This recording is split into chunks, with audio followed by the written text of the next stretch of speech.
મોડાસાના ડુગરવાડા નજીક પોલીસ કર્મીને લૂંટી લેવાની ફરિયાદ મામલો।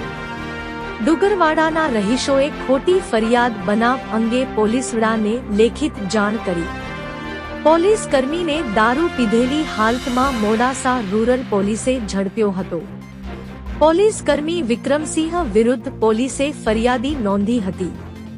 ફરિયાદના 4 દિવસ બાદ વિક્રમસિંહે 7 આરોપીઓ વિરુદ્ધ લૂંટની ફરિયાદ નોંધાવી હતી। ઘટના સમયનો વિડિયો ઉતારનાર સહિત અન્ય લોકોએ ફરિયાદ ખોટી હોવાનું જણાવ્યું। રિપોર્ટર જયેશ પટેલ, અરવલ્લી, માલપુર।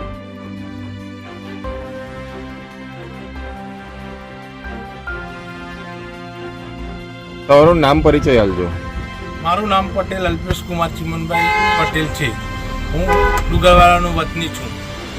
જે તારીખ 19/5ના રાત્રે 1:30 વાગે જે